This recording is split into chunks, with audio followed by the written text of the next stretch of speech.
Assalamualaikum and what's up guys, hope you all in good of your spirits guys. If you haven't subscribed my channel, do subscribe it and please share it with all your friends and fellows so it might help them as well. So guys, today we will be discussing our new unit in a new subject, that is basically medicine. We are going to start medicine और medicine में भी हम आज psychiatry start करने लगे हैं, ठीक है। और साइकेट्री में से आपके जो M2 है, मेडिसिन का जो M2 है, उसमें से आपके 2 SCQs इस साइकेट्री में से आएंगे, ठीक है। सो आपने साइकेट्री को बहुत अच्छे से प्रिपेयर करना है, ठीक है। एंड मैं आपको बता दूं कि मैंने आपको ऑलरेडी पीड्स कवर करवाई है, पीड्स का मेजर चंक कवर करवा दिया है, ठीक है। एंड वो जो मेजर चंक है, अगर आप स्पेसिफिकली वो चीज़ें पीड्स की कर लेते हैं एंड बाकी आप मेडिसिन में कर लेते हैं, थोड़ी बहुत सर्जरी में कर लेते हैं, तो ऑब्वियसली ऑटोमेटिकली आपका पीड्स जो है वो कवर हो जाएगा, क्योंकि पीड्स के जो स्पेसिफिक टॉपिक्स थे वो मैंने आपको सारे करवा दिए हैं, ठीक है। सो आज हम अपनी साइकेट्री शुरू करते हैं। इसमें से आज हमने जो स्टार्ट करना है दैट इज़ डिलीरियम, ठीक है। डिलीरियम को हम डिस्कस कर लेते हैं दैट व्हाट इज़ डिलीरियम, ठीक है। So delirium is basically toxic confusional state, ठीक है। ये क्या है? एक टॉक्सिक कन्फ्यूजन स्टेट है। मोस्टली जो पेशेंट्स आपके पास प्रेजेंट करते हैं ना, वो या तो प्रेजेंट करते हैं with the history of any drug intake, मतलब उन्होंने कोई ड्रग ली होती है, like that might be alcohol, ठीक है। It might be any TCAs, tricyclic anti depressants, it might be any penicillins, ठीक है, या एनी अदर सैलिसाइक्लेट्स, डिजिटलिस, मतलब कोई ड्रग की हिस्ट्री होगी जिसकी वजह से उनको ये टॉक्सिक कन्फ्यूजनल स्टेट जो है वो डेवलप हो रही है, जिसको आप डिलीरियम का नाम देते हैं, ठीक है। इस टॉक्सिक कन्फ्यूजनल स्टेट को आप डिलीरियम का नाम देंगे, ठीक है।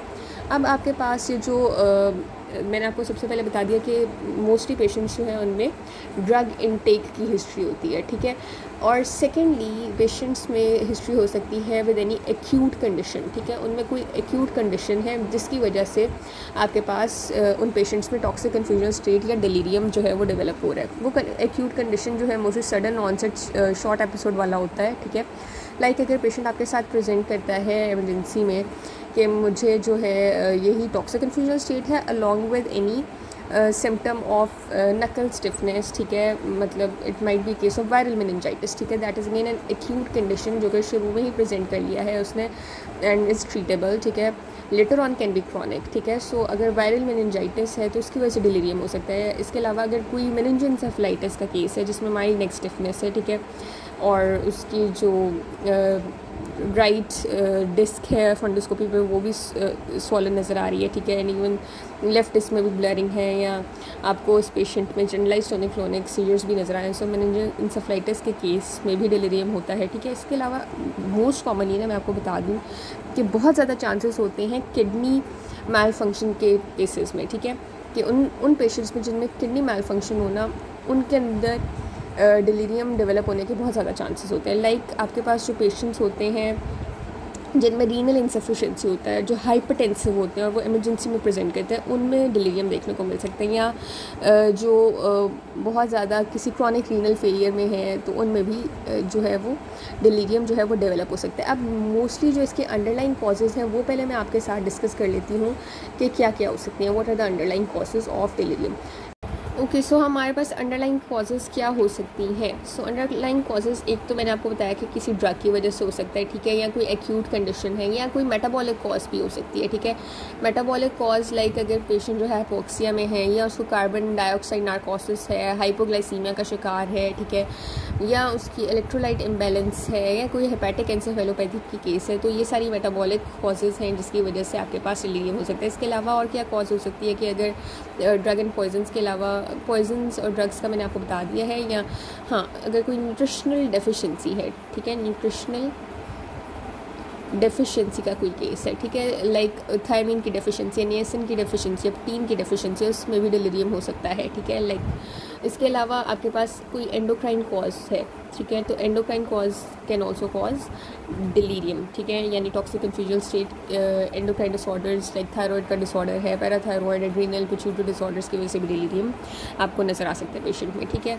फिर आपके पास कोई इंट्राक्रीनियल कॉज हो सकता है, ठीक है। इंट्राक्रेनियल कॉज में आपके पास कोई एपिलेप्सी के साथ पेशेंट है, ठीक है, ट्रॉमा है, मेनिंजाइटिस के साथ है, माइग्रेन के साथ है, तो इन सब केसेस में भी डिलीरियम जो है उसके साथ पेशेंट प्रेजेंट कर सकता है। इसके अलावा कुछ और कॉजेज़ हैं लाइक पोस्ट ऑप केसेस होते हैं, स्लीप डिप्रिवेशन का केस है, ठीक है, या कोई सिस्टमिक इन्फेक्शंस हैं, फेब्राइल डिलीरियम जो बच्चों में नज़र आता है, these all are also the causes of delirium. ठीक है, सो मैंने कॉजेज़ आपको बता दिए।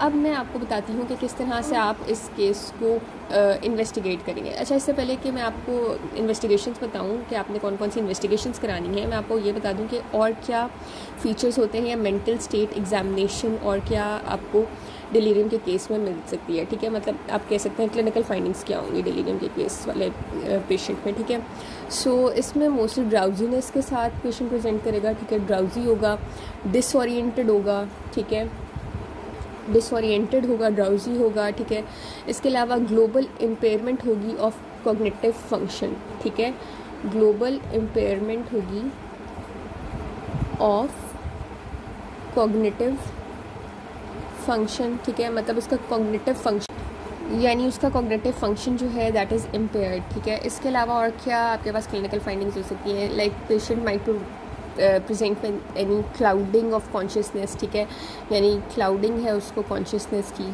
Clouding of consciousness. ठीक है, इसका मतलब ये है कि मतलब उसकी थिंकिंग बहुत मडल्ड है और ये जो कन्फ्यूजनल स्टेट है ना मोस्टली क्लाउडिंग ऑफ कॉन्शियसनेस वाली, ये वर्सन हो जाती है एट नाइट। ठीक है, इसके अलावा उसको हेलुसिनेशंस हो सकती है। ठीक है, हेलुसिनेशंस के साथ पेशेंट जो है वो प्रेजेंट कर सकता है, मतलब इसमें इम्पेयर्ड परसेप्शन होती है। ठीक है, और मोस्टली पेशेंट इस तरह से कहता है कि मुझे एबनॉर्मल किस्म के फेसेस नज़र आ रहे हैं जो बाकी इंसानों को नहीं नज़र आते। ठीक है, मतलब उसको कोई एबनॉर्मल स्मेल जो है वो फील हो रही होती है जो बाकी किसी को जो है वो फील नहीं हो रही होती, तो दीज ऑल आर हेलुसिनेशंस। ठीक है, इसके अलावा उसके इमोशंस बहुत डिस्टर्ब होंगे। ठीक है, सो डिस्टर्ब इमोशंस होंगे। ठीक है, ऐसे पेशेंट्स में अब इस केस में उसको फेयर होगा, किसी किस्म का डिप्रेशन होगा, बहुत एजिटेटेड सा होगा वो। ठीक है, इसके अलावा कुछ साइकोमोटर चेंजेस भी होंगे इस पेशेंट में। ठीक है, अब वो साइकोमोटर चेंजेस कौन कौन से हैं। अब साइकोमोटर चेंजेस में ये है कि हाइपर एक्टिव होगा, रेस्टलेस होगा, उसके अंदर ट्रेमर्स आपको नज़र आ सकते हैं, repeated plucking and tossing movements आपको मिल सकती हैं ऐसे पेशेंट्स में। ठीक है, so these are the clinical findings. अब हम देख लेते हैं इन्वेस्टिगेशंस। ठीक है, सो जो इन्वेस्टिगेशंस आप इस केस में करवाएंगे वो क्या क्या है। एक तो आपने करवाना है ब्लड एग्जामिनेशन। ठीक है, ब्लड एग्जामिनेशन में आप CBC करवाएंगे। ठीक है, इसके अलावा आप ग्लूकोज टेस्ट करवा लेंगे उसका। ठीक है, to rule out any hypoglycaemia. ठीक है, एनी मेटाबॉलिक कॉज। फिर आप उसका यूरिया टेस्ट करवाएंगे। ठीक है, उसके थायराइड फंक्शन टेस्ट करवा लेंगे। ठीक है, LFTs करवा लेंगे, RFTs करवा लेंगे। ठीक है, इसके अलावा ABGs जो कि आर्टीरियल ब्लड गैसेस हैं वो करवा लेंगे। ठीक है, देन आप और क्या क्या टेस्ट करवा सकते हैं, आप यूरिन एंड इलेक्ट्रोलाइट एनालिसिस करवाएंगे। ठीक है, यूरिन एंड इलेक्ट्रोलाइट एनालिसिस करवा लेंगे। ठीक है, फिर आप CSF का एनालिसिस करवा सकते हैं। ठीक है, एंड बाकी जो टेस्ट हैं कोई ब्रेन की एबनॉर्मेलिटी को रूल आउट करने के लिए तो उसमें आ जाएगा EEG।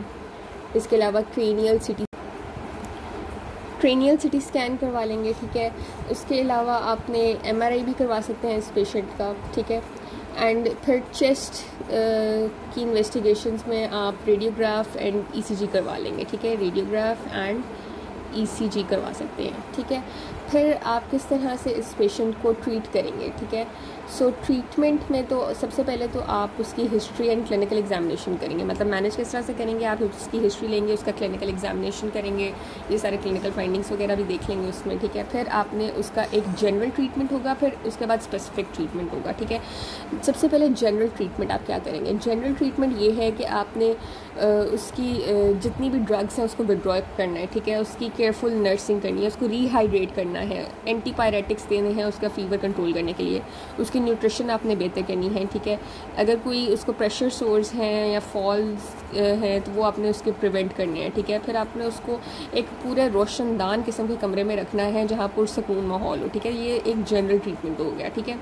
फिर आप स्पेसिफिक ट्रीटमेंट की तरफ जाएंगे। ठीक है, और स्पेसिफिक ट्रीटमेंट ये है कि आपने उसका अंडरलाइंग कॉज जो है उसको ट्रीट करना है। ठीक है, एंड इसमें टिपिकली आप जो ड्रग्स देंगे इसको ट्रीट करने के लिए that are atypical antipsychotic drugs. ठीक है, सो स्पेसिफिक ट्रीटमेंट में क्या आ जाएगा आपके पास, एटिपिकल एंटीसाइकोटिक ड्रग्स, ठीक है। सो एटिपिकल एंटीसाइकोटिक ड्रग्स में आपके पास ओलेंजापीन एंड क्विटियापीन है, ठीक है, जो कि सारे केसेस ऑफ डिलीरियम में देते हैं एक्सेप्ट फॉर डिलीरियम ट्रेमर्स, ठीक है, एक्सेप्ट फॉर डिलीरियम ट्रेमेंस। बाकी जितने भी केसेस हैं डिलीरियम के उन सब में आप ओलेंजापीन, क्विटापीन जो कि एटिपिकल एंटीसाइकोटिक्स हैं वो दे सकते हैं। ये आप सब केसेस में देंगे एक्सेप्ट कौन सा केस, डिलीरियम ट्रेमेंस। इस केस के अलावा आप बाकी सब केसेस में ये एटिपिकल एंटीसाइकोटिक्स जिसमें ओलेंजापीन एंड क्विटापीन है वो दे सकते हैं, ठीक है। देन आपके पास बेंजोडाइजेपिन जिसमें डाइजेपैम आ जाता है वो भी आप दे सकते हैं टू ट्रीट डिलीरियम, ठीक है। बेंजोडाइजेपिन्स भी आप दे सकते हैं, ठीक है।